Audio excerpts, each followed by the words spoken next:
Comme je vous l'ai dit, à l'issue de ma recherche sur Terre de Haut, il y avait un thème, si vous voulez, qui commençait véritablement à se préciser pour moi.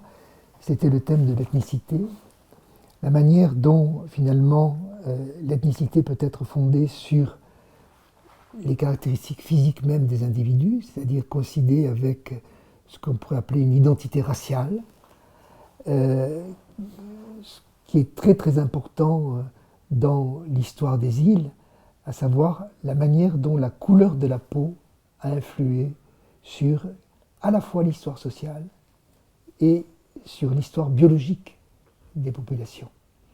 Donc je voulais véritablement trouver un moyen d'articuler ce problème d'idéologie finalement, de représentation mentale, à savoir une catégorisation en matière de couleur de peau, et comment cette catégorisation avait pu structurer la société, et que cette structuration sociale elle-même avait abouti à structurer le devenir biologique des populations.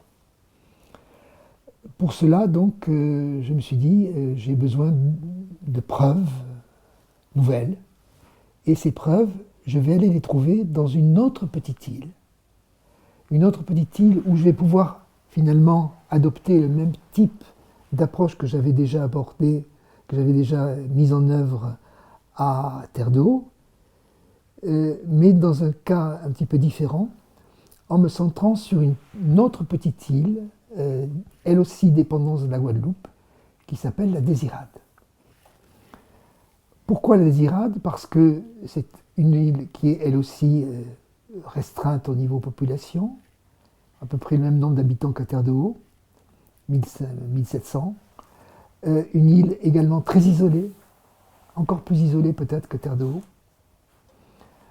avec donc une population qui a été enfermée dans les limites de l'île, mais qui, à la différence de Terre de Haut, elle, avait connu la plantation.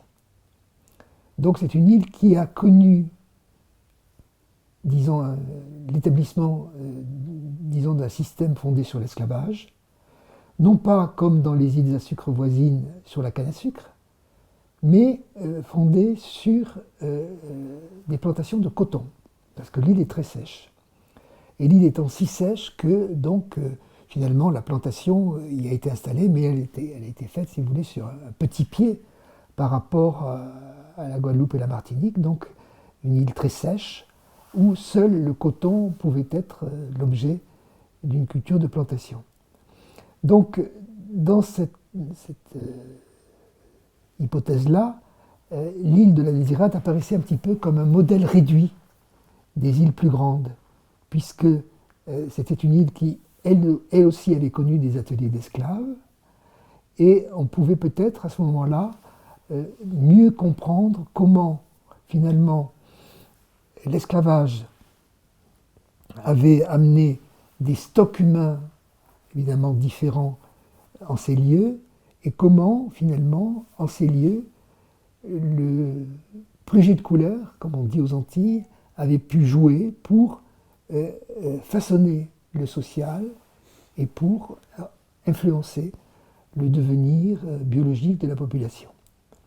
Donc, je me suis transporté vers la Désirade, où j'ai fait là aussi de longs séjours, et j'ai pu également, dans le cas de la Désirade, me livrer au même travail que j'avais fait à Terre de Haut, mais peut-être sur un pied plus important, dans la mesure où j'ai non seulement regardé les registres d'état civil, mais également les registres paroissiaux antérieurs, donc à partir du XVIIIe siècle.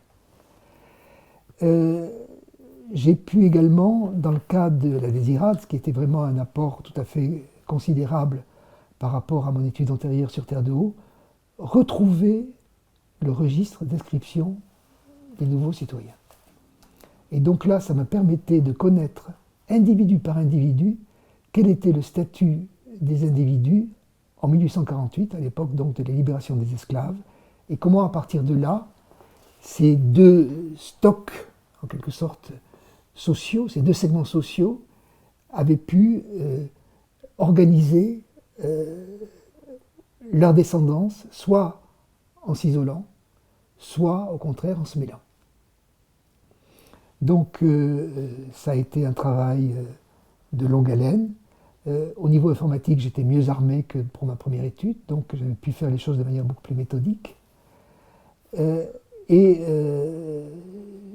J'ai pu donc continuer à travailler sur ce fichier de population de la Désirade. Entre-temps, j'avais obtenu une mutation à Aix-en-Provence et j'ai continué à travailler au niveau informatique avec les ordinateurs de l'université. Finalement, donc, ça m'a permis véritablement là de progresser. J'ai pu entrer en contact avec une unité de recherche de l'INSERM qui était dirigée par José Fengold et Étienne Bois. Et là, ils avaient l'habitude de travailler aussi avec des informaticiens, et notamment avec un programme qui s'appelle le programme de probabilité d'origine des gènes. Et en utilisant ce programme, cela permet de connaître de manière très précise quel est le poids des différents ancêtres dans les générations successives, au niveau donc de la probabilité d'origine des gènes. Bon, donc j'ai pu, à partir de là, arriver à des résultats qui m'ont semblé assez signifiants. D'une part, le fait qu'il existait à Terre de Haut, à la Désirade, excusez-moi, il existait encore, à l'heure actuelle, au moment où je faisais mon étude, il existait encore un petit segment blanc qui était resté, disons, qui semblait en tout cas être resté indemne de tout mélange. Donc des individus qui, d'apparence, étaient parfaitement blancs. Et la preuve de cela au niveau généalogique, c'était que si l'on traçait des généalogies et si l'on menait donc la probabilité d'origine des gènes de leurs ancêtres libres vers eux-mêmes, on se rendait compte effectivement que ces individus appartenant à cette génération-là, la dernière génération, descendaient tous du segment libre. C'est-à-dire qu'il n'y avait pas eu pour eux de mélange. Donc ça me mettait sur la voie d'un phénomène extrêmement important qui a existé bien sûr à la Guadeloupe et surtout à la Martinique, ce qu'on peut appeler la barrière de couleur. La barrière de couleur, c'est-à-dire le fait pour un segment social de s'isoler du reste de la société, de refuser les mélanges avec le reste de la société, de rester en quelque sorte identique à lui-même, de génération en génération. C'est ce qui s'est passé bien sûr dans le cas des Békés de la Martinique, qui sont restés là, entre guillemets, purs, indemnes de tout mélange, ce qui leur a permis aussi au niveau économique, c'était important, de garder la maîtrise foncière, bien sûr. Et dans le cas de la Désirade, bien sûr, ça permettait aussi à des individus d'avoir conservé en quelque sorte une sorte de capital phénotypique qui était encore à l'œuvre à l'époque où j'ai fait mon étude. Mais en même temps, je me rendais bien compte que ces gens vivaient exactement au niveau économique sur le même pied que les autres insulaires.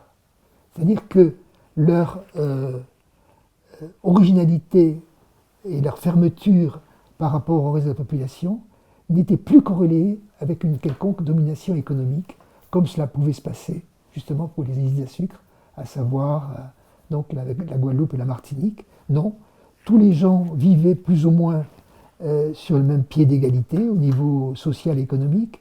Les plantations cotonnières n'existaient plus.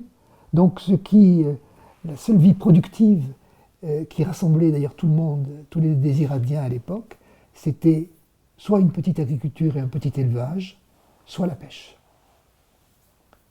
Et ce que l'on pouvait également remarquer, c'était qu'à l'époque où j'ai fait l'étude, cette barrière de couleur, eh bien, cette ligne de couleur, elle était en train d'être battue en brèche, parce que ce que l'on pouvait constater aussi, alors on l'a dévisu, c'était qu'il y avait de plus en plus de mélanges en train de se faire. Des mélanges en train de se faire entre le segment blanc et le reste de la société des Iradiennes. Et puis, à partir du registre d'inscription des nouveaux citoyens, pouvais donc savoir précisément quels étaient les anciens esclaves et voir comment s'était organisée la descendance des anciens esclaves par rapport donc au reste de la population.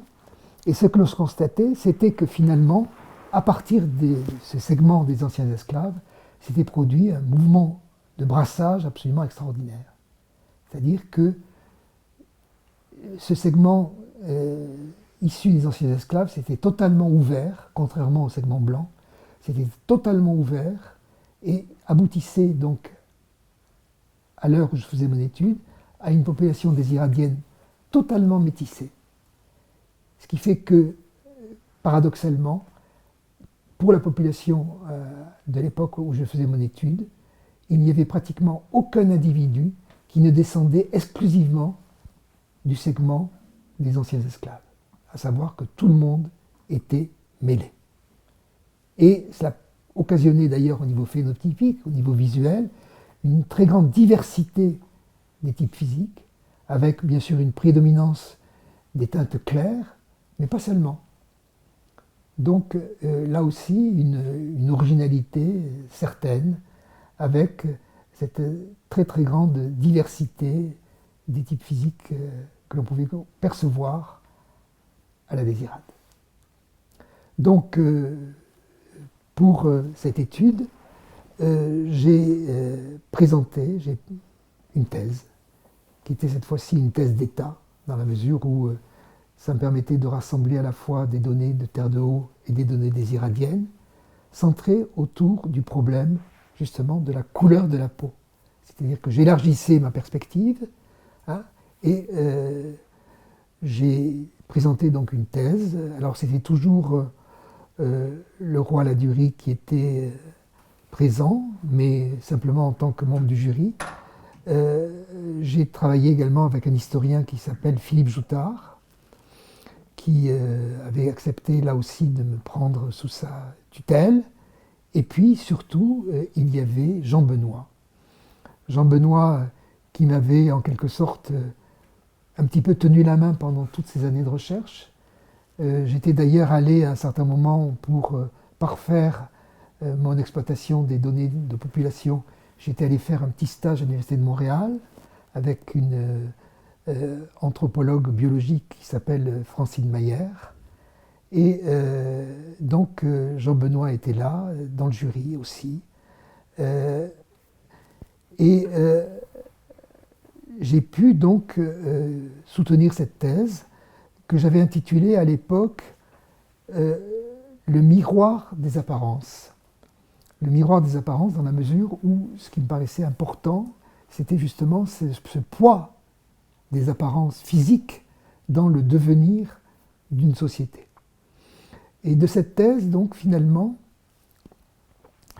il est sorti un ouvrage qui a été publié chez Albin Michel en 1992, intitulé « La couleur comme maléfice, une illustration créole de la généalogie des Blancs et des Noirs », dans lequel, justement, je revisite, avec cette fois-ci ce terrain et ces données factuelles, ces données généalogiques factuelles, je revisite ce problème du préjugé de couleur et au-delà le problème de l'identité raciale. Entre-temps, je m'étais aussi essayé à une synthèse, mais cette synthèse, bien sûr, je ne l'ai pas fait seul.